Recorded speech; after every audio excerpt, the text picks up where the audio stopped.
All right, good morning, class. So let's get started. Let's jump right into chapter 8 of Judy Moody. So this chapter is called The Worst Thing Ever. Um, I'm not really sure what could be the worst thing ever for Judy Moody, but we will find out. So let's see. The worst thing ever. D-Day, Doomsday, Dumb Day. Saturday. The day of Frank Eats Paste Pearl's birthday party. I'd rather eat 10 jars of paste myself than go to that party, Judy thought. For 3 whole weeks, she kept the hand-delivered by Frank Pearl birthday invitation hidden inside the bottom of her Tippet game where Mom and Dad, who hated Tippet, would never find it.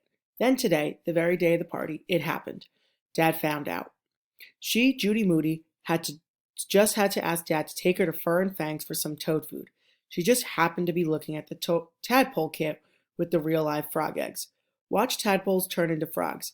See tails shrink, feet grow, legs form.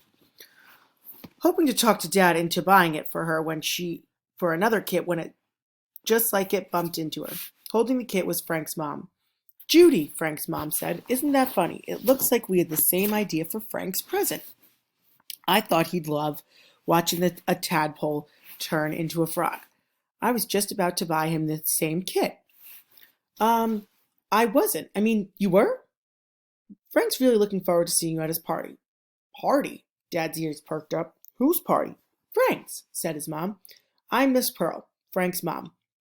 Nice to meet you, said Dad. Very nice to meet you, said Miss Pearl. And Judy, I'll see you this afternoon. Bye for now. Miss Pearl put the tadpole kit she was holding back on the shelf. Frank loves reptiles, she said. Amphibians, thought Judy. Judy, why didn't you just say you needed to come here and get your friend a birthday present? Did I know you had a birthday party to go to today? Dad asked. No. So we can see this is Judy's dad, there's Judy and Frank's mom, all at the pet shop, surprisingly running into each other. In the car, Judy tried to convince her dad that there would be kids at the party making rude body noises and calling each other animal breath names. You'll have fun. You know Frank Pearl eats paste, right? Said Judy. Look, you've already got the tadpole kit, Dad said. I was kind of sort of hoping I could keep it. But Miss Pearl puts hers back when she saw yours. At least take it over, Judy. Do I have to wrap it? Asked Judy. From the look on his face, she knew the answer. Judy Moody wrapped the too good for a paste eater present in a boring newspaper, not the comics. Even though the party started at 2 o'clock, she told Mom and Dad that the party didn't start until 4 o'clock, so she would only have to go for the last disgusting minutes. So we can see there is his present wrapped up in some boring newspaper. The whole family rode in the car to Frank Pearl's house. Even Toady went along, carried by Stink in a yogurt container. Judy held Frank's lumpy present and fell into a bad mood back seat slump. Why did Rocky have to go to his grandma's today of all days? She's crying, Stink reported from the front seat. Am not, she said with her best troll eyes ever. Wait here, Judy told her family when they got to Frank's house. Go ahead, have fun, Dad said. We'll be back for you in a half hour, 40 minutes tops. We're only going to the supermarket, said Mom, but they might as well have been going to New Zealand. So we can see here, Judy's getting left off. The parents are driving off to the supermarket, and Judy's approaching her worst nightmare. Miss Pearl answered the door. Judy thought you'd change your mind. Come on out back. Frank, Judy's here, honey. Miss Pearl called out to the backyard. Judy looked around the yard. All she could see were boys. Boys hurling ice insects at each other, and boys mixing chocolate cake with ketchup, and boys conducting an experiment with Kool-Aid and grasshopper. Gross. Where are the other kids? Asked Judy. Everybody's here, honey. Frank's little sister, Maggie, went off to a friend's. I think you know all the boys from school. And there's Adrian and Sandy from next door. So look, if you look at the picture, we can see it's basically 100% just all boys. And then there's Judy being the only girl. Sandy was a boy. So was Adrian. That Frank Pearl had tricked her. The girls next door were boys. She, Judy Moody, was definitely the one and only girl. Alone. At Frank Pearl's all-boy except her birthday party. Judy wanted to climb right up Frank Pearl's tie her swing rope, and howl like a rainforest monkey. Instead, she asked, "Do you have a bathroom?" Judy decided to stay in Pearl's bathroom forever, or at least until her parents came back from New Zealand. Frank Pearl's all-boy party had to be the worst thing that ever happened to her. Judy looked for something to do.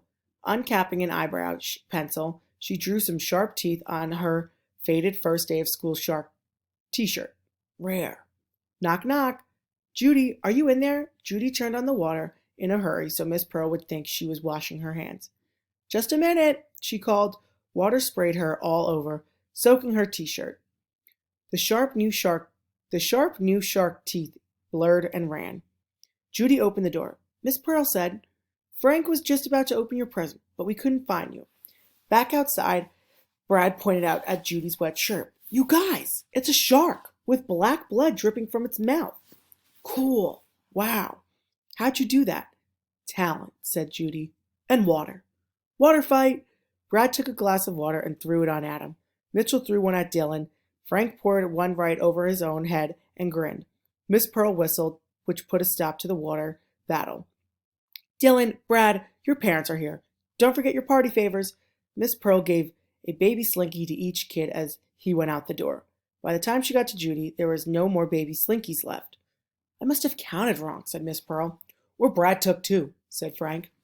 "Here, Judy, I was going to buy these for party favors, but I couldn't find enough." Miss Pearl handed her a miniature rock and gem collection in a plastic see-through box. Tiny amethyst and jade stones, even a crackly amber one. So we can see this is a miniature rock and gem collection, something that Judy obviously already collects. "Thank you, Miss Pearl," Judy said. She meant it.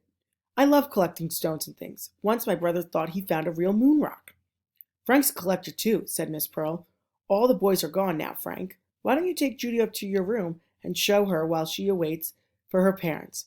"Come on, last one's up a rotten banana," said Frank. "He probably collects paste jars," Judy thought. "He probably eats it for a midnight snack." Frank Pearl's shelves were lined with coffee cans and baby food jars. Each one was filled with marbles, rubber bugs, erasers, and something. Judy couldn't help asking, "Do you have any baseball erasers?" "I have 10, said Frank. "I got them free when a real Oriole came to the library." "Really? Me too." Judy smiled. She almost said, "Same, same," then caught herself just in time. "I'm taping one to my me collage. Besides, my favorite bug, a click beetle, for hobbies, you know. Collect things." "That's my hobby too," Judy told him. He also had 2 pencil sharpeners, a Liberty Bell, and a brain, and a teeny tiny flip book from Vicks.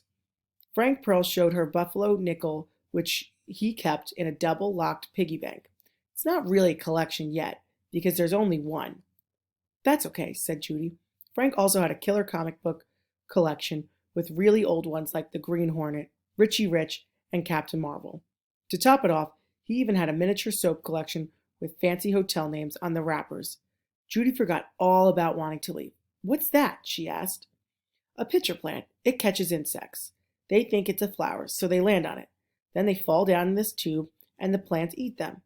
"Rare," said Judy. "I have a Venus flytrap named Jaws." "I know," said Frank. "That was funny when you brought it to school, how it ate that hamburger and stunk up your backpack and everything." "Frank! Judy! The Moodys are here." "Guess I gotta go," Judy told Frank. "Well, thanks for the tadpole kit," Frank said, twisting a leg of the rubber click beetle from his collection. "Hey, do you really eat paste?" asked Judy. "I tasted it one time, for a dare." "Rare," said Judy.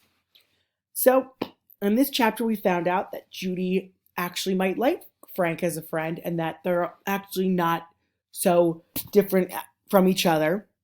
And as Judy once thought Frank was this weird paste-eating kid, he only did it once and it was for a dare. So, I'm guessing in the next chapter, Judy and Frank might actually start to be better friends because Judy can now see the real Frank and not just what she's heard about him.